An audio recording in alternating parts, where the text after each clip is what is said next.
किसी ने सच ही कहा है, grandparents have always time for you when everyone else is too busy in their life. Hello my dear friends and students, कैसे हैं आप सब? I hope you are doing well and you are preparing your term 1 exam and upcoming exam. Today, very shortly, we will start our new topic, and today's topic is The Portrait of a Lady, which is written by a great Indian author, Khuswant Singh.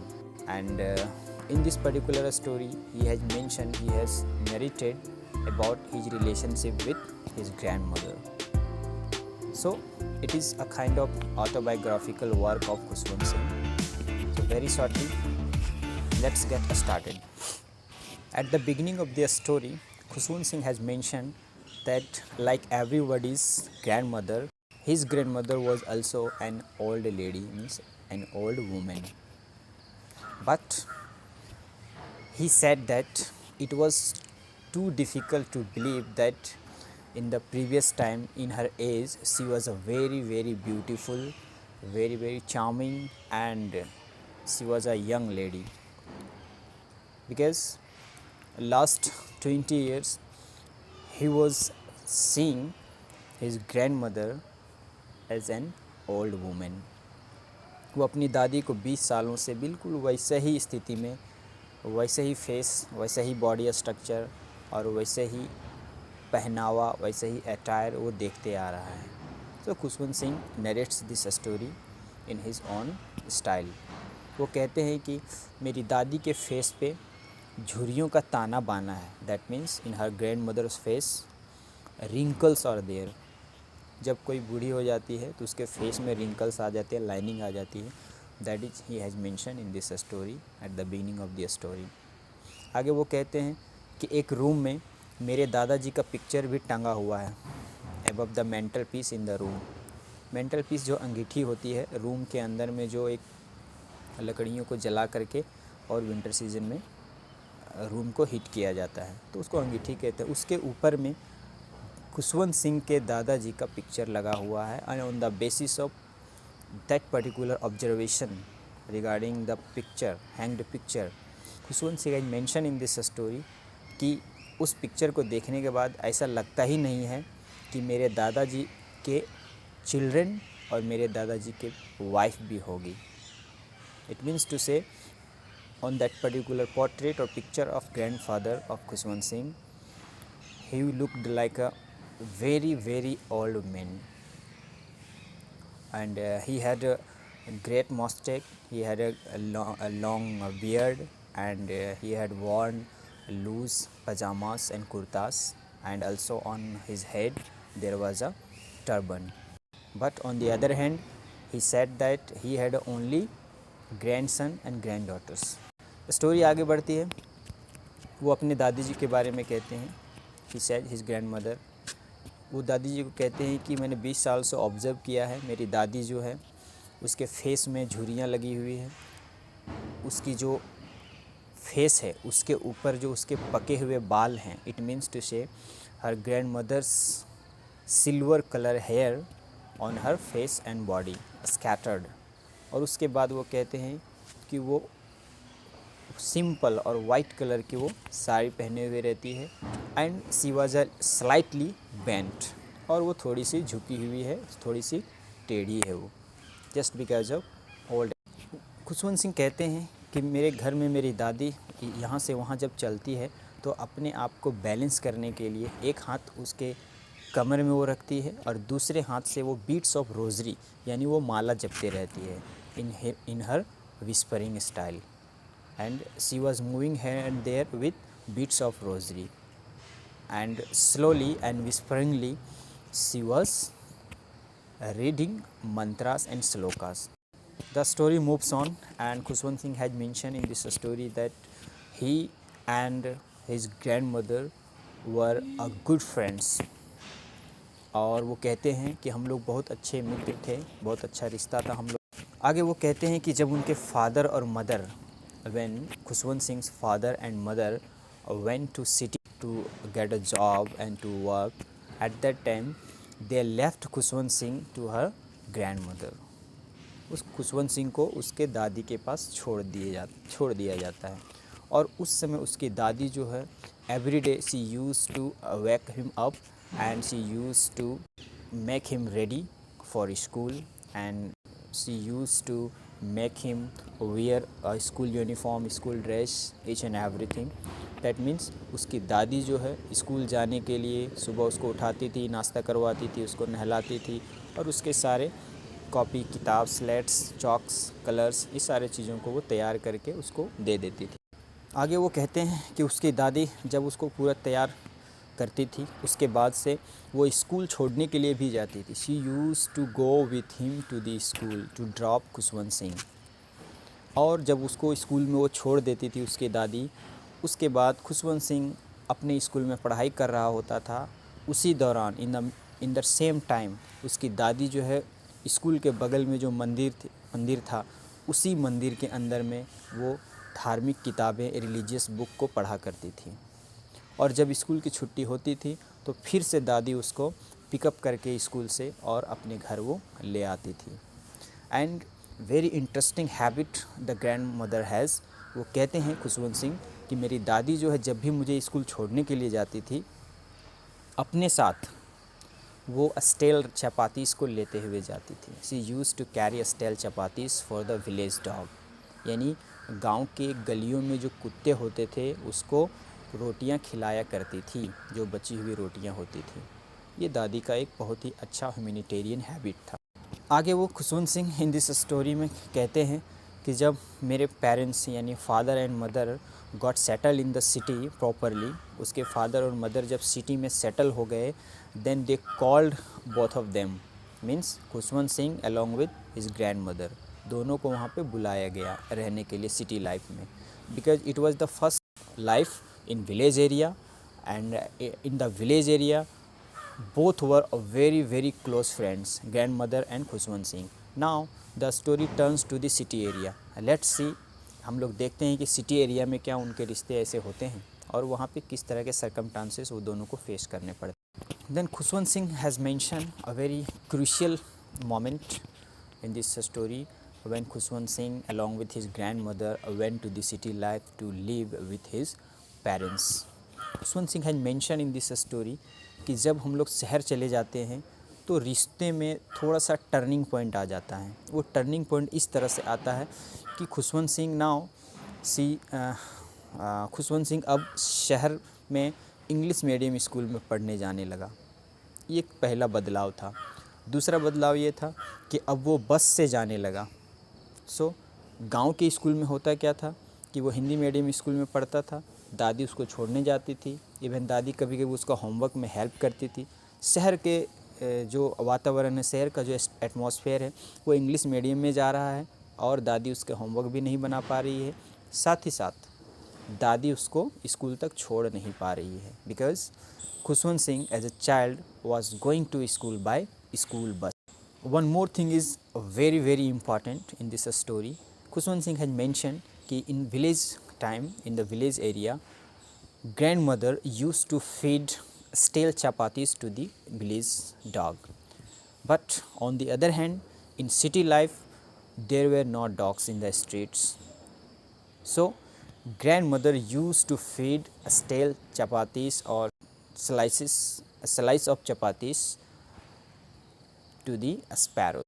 Kushan Singh has mentioned कि city life में she used to feed sparrows in the courtyard of the house in the afternoon. दोपहर के समय में, अब चूँकि शहरी life में वहाँ पे कुत्ते नहीं गलियों में उस तरह के जिस तरह के गांव में थे, तो दादी का जो ह्यूमैनिटेरियन एक्ट है वो स्पैरोस जो छोटे छोटे चिड़ियाँ होती हैं उन लोगों को वो स्लाइस ऑफ चपातीस खिलाया करती थी दोपहर के समय में। ये सिटी लाइफ में थोड़ा सा टर्निंग पॉइंट था खुशवंत सिंह और उसकी दादी के बीच में। लेट्स सी आगे क्या होता है। As the days rolled by, Khushwant Singh कहते हैं कि जैसे जैसे समय बीतता गया we saw each other a very less, है ना, हम दोनों एक दूसरे को अब बहुत कम समय के लिए देख पाते थे। क्योंकि मैं तुरंत तैयार होकर के स्कूल चला जाता था, फिर लेट से आता था और जब आने के बाद फिर मैं होमवर्क में बिजी हो जाता था। मेरी दादी जो है मेरे साथ होमवर्क के बहाने और अदर चीज़ों के बहाने स्कूल ड्रॉप करने में और स्कूल से पिकअप करने में गांव के लाइफ में उस समय बिताया करती थी। लेकिन शहर में बिल्कुल हम लोग सेपरेट हो चुके हैं। Khushwant Singh has mention that कि उसकी दादी जो है जब उसको पूछी कि स्कूल में क्या क्या पढ़ाई हो रही है, तो Khushwant Singh has mention that he was studying English, math, science and other things.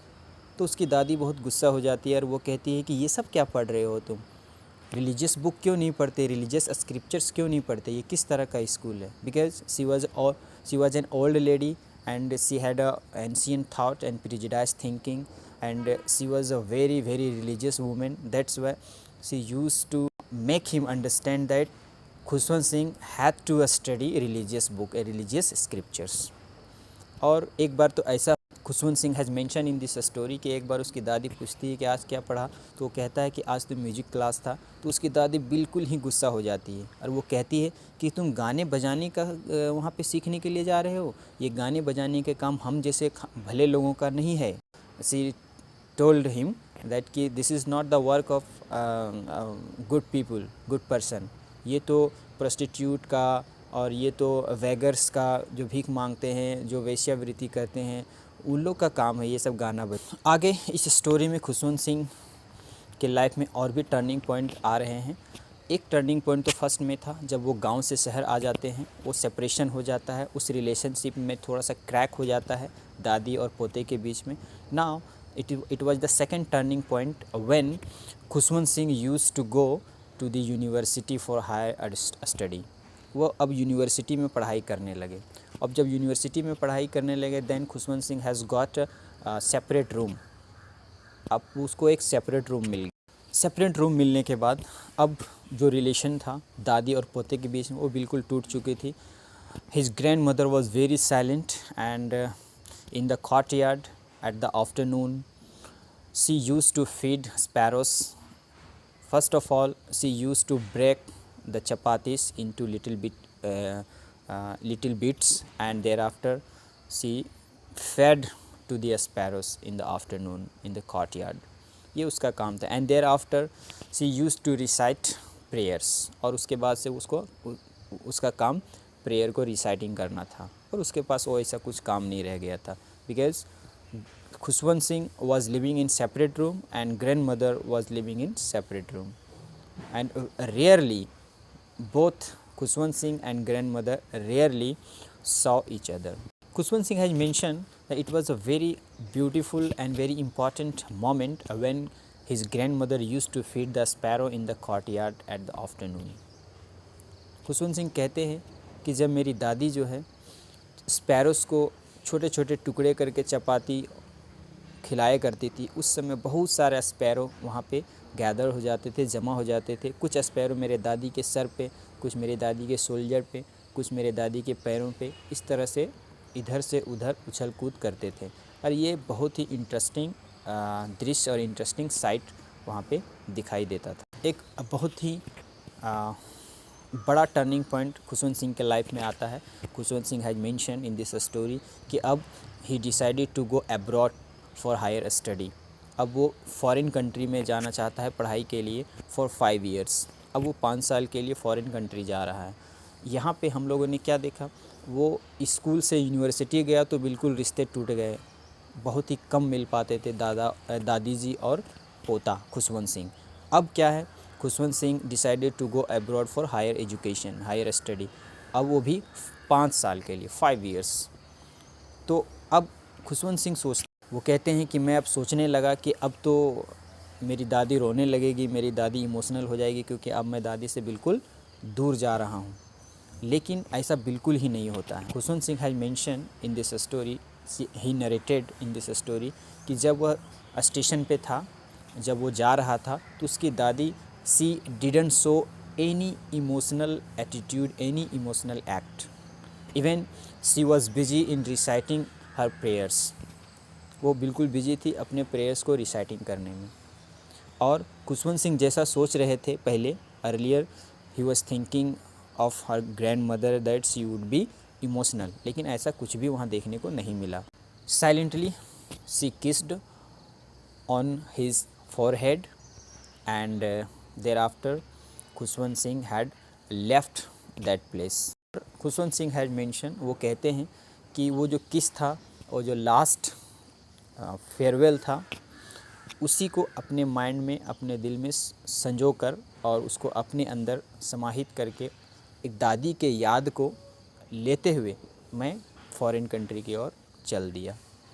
लेकिन at that moment Khushwant Singh was thinking about grand mother. वो सोचता था कि शायद ये मेरे और दादी जी के बीच में लास्ट मिलन है, फिर लास्ट हम लोग देख रहे हैं। क्यों? वो सोचता था, खुशवंत सिंह सोचता था कि अब जब मैं फ़ॉरेन से पढ़ के वापस आऊँगा तो मेरी दादी शायद ज़िंदा नहीं रहेगी। Next Khushwant Singh has narrated in this story कि that was not so. What Khushwant Singh had earlier thought about his grandmother, that his grandmother would not be alive when he would come from abroad, from foreign country after completing his higher study. But that was not so. After 5 years, Khushwant Singh had returned and at the station he saw his grandmother. और वो अपनी grandmother को बिल्कुल वैसा ही पाता है जैसा वो 5 साल पहले छोड़ के गया था। And that time also his grandmother was very silent and she was busy in reciting her prayers and she was busy in counting her beads of rosary. Simply she hugged Khushwant Singh when Khushwant Singh had returned from abroad. उसके बाद Khushwant Singh, grandmother और जो उनके parents थे सारे लोग घर आते हैं। घर आने के बाद Khushwant Singh has notice that his grandmother was busy in feeding sparrows in the courtyard. आज भी वो उन्होंने नोटिस किया कि उसकी दादी जो है स्पैरोस को वो स्लाइस ऑफ चपातीस खिला रही है और आज भी वो बिजी है। And that was a very pleasure moment for his grandmother. आज दादी जो है वो प्रेयर नहीं की। She use to recite prayers, but आज उसने प्रेयर नहीं की और अड़ोस पड़ोस के यानी नेबर्स वुमेन को, अड़ोस पड़ोस के महिलाओं को, बूढ़ी औरतों को उसने बुला लाई अपने घर में और एक टूटी फूटी ढोलक को जमा की और उसको बजाते हुए होम कमिंग वॉरियर्स के लिए वो गाने और गीत गाने लगी और साथ में सभी महिलाएं उसके साथ गाने लगी और बजाने लगी। एक अलग तरह का इवनिंग, एक अलग तरह का संध्या खुशवंत सिंह के घर में था उस दिन। खुशवंत सिंह और उसके parents they try to stop her, उसको रोकना चाह रहे थे because she was not good, she was unwell, क्योंकि वो बूढ़ी थी और वो बीमार थी। इसलिए वो लोग ये सोचते थे कि बहुत ज़्यादा गाएगी बजाएगी तो शायद ये बीमार पड़ जाएगी। But she did not stop her self, वो खुद को नहीं रोकी थी, वो गाती रही बजाती रही। Next morning she fell ill, अगली सुबह हुई और वो बीमार हो चुकी थी। और जब वो बीमार हुई तो डॉक्टर को दिखाया गया। डॉक्टर बोले कि थोड़ा सा बुखार है, बहुत जल्दी चला जाएगा। It was a viral fever, okay, she would be better very soon. उसके बाद से मेरी दादी जो है वो कहती है कि अब मैं ठीक नहीं होंगी, it was my last time, अब मेरा अंतिम समय आ गया है ना। इस तरह की बातों को दादी कहने लगी। Khushwant Singh has mention in this story कि उसकी दादी जो है लास्ट टाइम में she wanted to count beads of rosary, she wanted to recite her prayers slowly. On the other hand, Khushwant Singh along with his parents did not want her to count beads of rosary and did not want her to recite prayers just because of she was not well.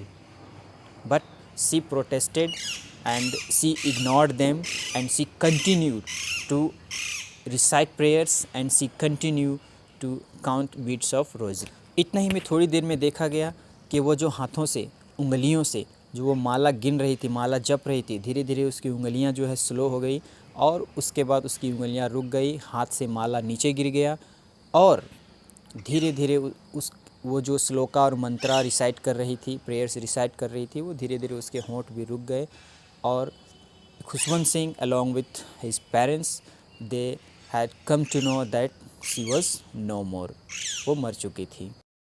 According to the rituals अब उन लोगों ने उसको बिस्तर से उठाया और उसको अच्छे से कफन में, रेड कफन में उसको लपेट करके उसको बरामदे में रखा गया और रखने के बाद शाम का समय था। खुशवंत सिंह और उसके पेरेंट्स जो है अंतिम संस्कार की तैयारी करने के लिए वहाँ से थोड़ी दूर यानी दूसरी तरफ चले गए। इतने ही में खुशवंत सिंह नोटिस करते हैं, Khushwant Singh had notice and observe there कि शाम का समय है, सूरज डूब रहा है और सूरज की जो लाली है मेरे बरामदे में यानी where his grandmother's corpse, his grandmother's dead body was kept same place. The sun ray of evening was falling there. और उसके बाद से ऑन द अदर हैंड वो नोटिस करते हैं कि there were number of sparrows around the dead body of grandmother के dead body के इर्द गिर्द में वहाँ पे कई स्पैरोस थे जो बिल्कुल शांत थे। They are very very silent. वो कोई चर्पिंग नहीं कर रहे थे, कोई साउंड नहीं कर रहे थे, कोई बजिंग नहीं कर रहे थे, कोई इधर से उधर उड़ नहीं रहा था, बिल्कुल शांत थे। That means along with his family members they also were mourning on the death ceremony of his grandmother. And so this was the very very sorrowful moment for the sparrows and Khushwant Singh's family including Khushwant Singh. जब खुशवंत सिंह की माँ ये देखती है कि इतने सारे sparrows जो है उसके इर्द गिर्द में खड़े हैं, कोई चहचहा नहीं रहे हैं, कोई आवाज़ नहीं कर रहे हैं, बिल्कुल सब साइलेंट है, मॉर्निंग सिचुएशन में, मॉर्निंग कंडीशन में, तो उसको दया आ जाती है। खुशवंत सिंह की माँ जो अंदर जाती है, कुछ सूखे रूखे चपाती को लाती है और उसको टुकड़े करके वहाँ पे फेंक देती है ताकि स्पैरोस जो है वो खाएंगे। लेकिन खुशवंत सिंह देखते क्या हैं कि उनमें से कोई भी स्पैरो एक भी टुकड़ा उठाता नहीं है, बिल्कुल इग्नोर कर देता है। ऐसा लगता है जैसे कि आज उनका भी कोई अपना इस दुनिया को छोड़ के चला गया है। उसके बाद अकॉर्डिंग टू द रिचुअल्स उसके लाश को यानी ग्रैंड मदर के बॉडी को उसको उठाया जाता है और उठा करके दाह संस्कार के लिए, क्रिमेशन के लिए ले जाया जाता है। पीछे पीछे सारे लोग चलते हैं और ऊपर में देखा जाता है कि स्पैरोस जो हैं एक भी टुकड़ा ना छूते हुए, कोई खाया नहीं, और वहाँ से फिर वो लोग सारे स्पैरोस जो है वो वहाँ से उड़ जाते हैं। कॉर्प्स को दाह संस्कार के लिए ले जाने के बाद नेक्स्ट मॉर्निंग होता है तो नौकरानियाँ आती है, स्वीपर आती है, and sweeper had swept the bits of bread and chapatis, और वहाँ पे कोई भी स्पैरोस एक भी टुकड़ा छूते नहीं हैं। This was the moment, very sorrowful moment at the end of the story. So, I hope you have understood my explanation of this very beautiful and relationful story what I have explained. और इस story में एक humanitarian act और एक human relationship को बहुत ही अच्छे ढंग से Khushwant Singh has depicted for the readers. So I hope you enjoyed a lot. In the next video I will come with new topic, new video. Till then, you subscribe my channel, like this video and share this video for the related students and related class, and I hope you will be watching my all previous videos. Thank you. Have a good time.